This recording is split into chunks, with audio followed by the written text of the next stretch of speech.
सभी नमस्कार, मेरा नाम अनिल कुमार है। आज मैं आपको बताने जा रहा हूँ सम संख्याएँ कौन सी होती हैं, विषम संख्याएँ कौन सी होती हैं, अभाज्य संख्याएँ कौन सी होती हैं, भाज्य संख्याएँ कौन सी होती हैं, पूर्णांक संख्या कौन होती है और प्राकृतिक संख्या कौन होती है। सभी संख्याओं को मैं विस्तार से बताऊँगा बहुत ही अच्छी तरीके से, जिससे आपको समझ में आ जाए। तो चलिए सबसे पहले शुरू करते हैं। सम संख्याएँ कौन होती हैं? सम संख्याएँ हम किन्हें कहते हैं? सम संख्याएँ वो होती हैं जो दो से डिवाइड हो जाती हैं, जिसमें दो का अंतर लेके चलते हैं। सबसे पहली विषम संख्या कौन होती है? सबसे पहली विषम संख्या जो होती है वो शून्य होती है। सबसे पहली विषम संख्या कौन होती है? शून्य। इसके बाद शून्य होती है पहली विषम संख्या, इसके बाद 2, इसके बाद 4, इसके बाद 6, इसके बाद 8, इसके बाद 10। ऐसे ही दो का अंतर लेके चले जाते हैं। वो जितनी भी संख्याएं दो के अंतर में आती हैं जो दो से डिविजिबल हैं, उन सभी संख्याओं को हम सम संख्याएं कहते हैं। डॉट डॉट डॉट डॉट कर देंगे और जैसे कि यहाँ तक चलते जाएंगे और जैसे 100 हो गया, इसके बाद 102, जितनी भी अनंत तक संख्याएं होती हैं, 1000 भी आ सकता है यहाँ पे। और यहाँ पे डॉट डॉट डॉट करके मैं इनफाइनाइट लगा देता हूँ। मतलब कहने का मतलब ये हो गया यहाँ पे कि 0 से लेकर और 2, 4, 6, 8 इनफाइनाइट तक, जिसमें दो का अंतर लेके चलता है, जो दो से डिवाइड होती है, वो सभी संख्याएं हमारी सम संख्याएं होती हैं।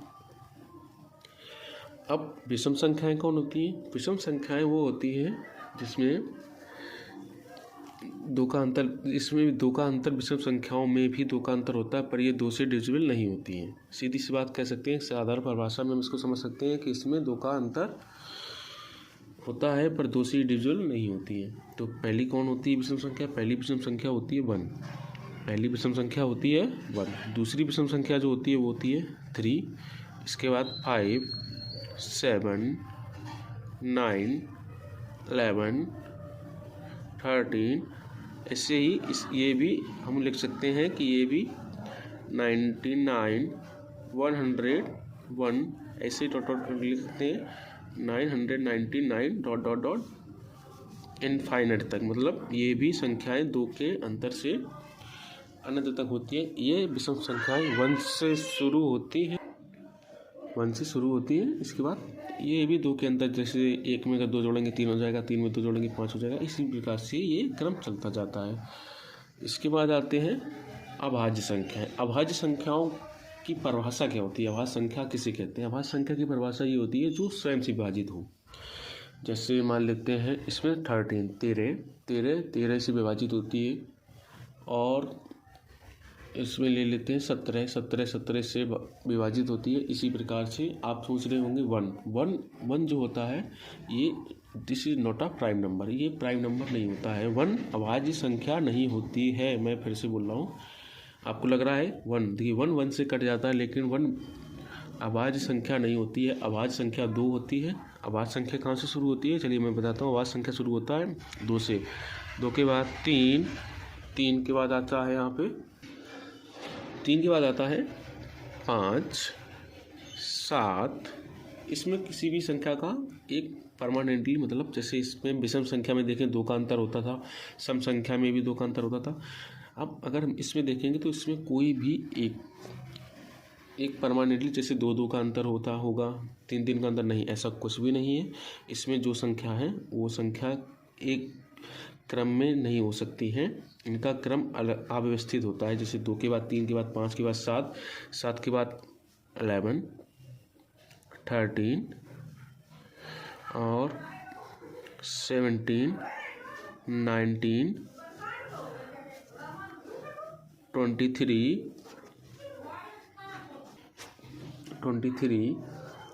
इसके बाद आते हैं 29, 31, फिर 37, 41, 43, 47, ऐसे लिखते जाएंगे।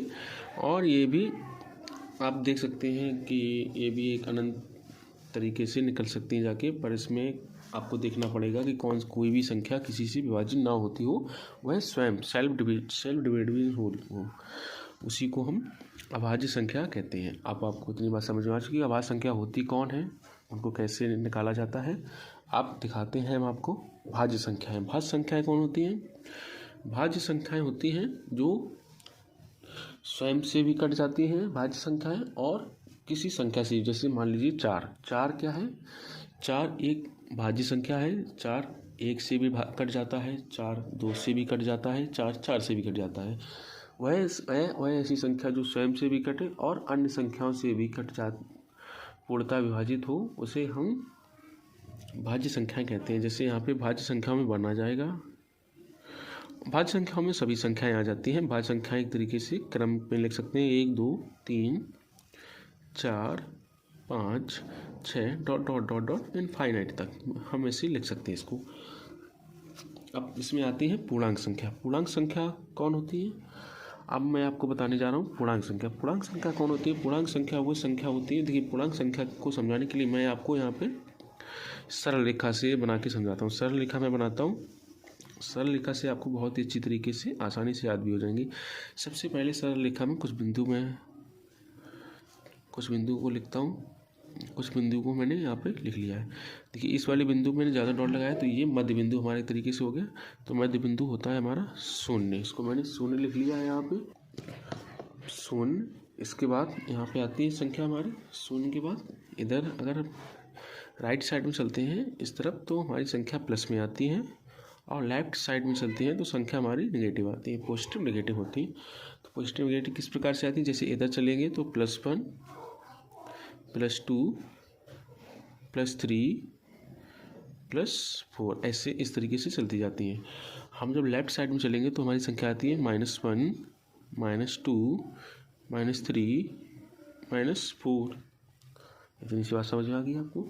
ये होती है हमारी, देखिए हम चलने को इस तरफ 4 तक नहीं रुकेंगे, इस तरफ अनंत तक जाएंगे। अनंत का मतलब कितनी भी संख्याएं हो सकती हैं। इस तरफ भी नेगेटिव में कितनी भी संख्याएं हो सकती हैं। इनफाइनाइट का मतलब होता है अनंत। अब आपको इतनी बात समझ में आ गई होगी। अब आते हैं यहाँ पे प्राकृतिक संख्याएं कौन होती है। प्राकृतिक संख्याओं की शुरुआत कहाँ से होती है? प्राकृतिक संख्याएं कहाँ तक जाती हैं? देखिए प्राकृतिक संख्याओं में प्राकृतिक संख्याएं सभी पॉजिटिव संख्याएं होती हैं। क्या बोलते हैं उनको? सभी जो धनात्मक संख्याएं होती हैं वो प्राकृतिक संख्याएं होती हैं। प्राकृतिक संख्याओं की शुरुआत 1 2 3 4 dot dot dot dot dot infinite तक होती है। ये 1 से शुरू होती है, ना कि 0 से शुरू होती है। प्राकृतिक संख्याओं की शुरुआत 1 से लेके इनफाइनाइट तक होती है। जो पूर्णांक संख्या होती है वो 0 से लेके इनफाइनाइट जाती है, प्लस इनफाइनाइट जाती है, 0 से लेके माइनस इनफाइनाइट तक भी चली जाती है। पर जो प्राकृतिक संख्याएं होती हैं वो केवल इस तरीके से जाती हैं। तो कैसा लगा वीडियो बताइएगा कमेंट में। और भी मैं संख्याएं आपको बताऊंगा। अभी और भी संख्याएं हैं और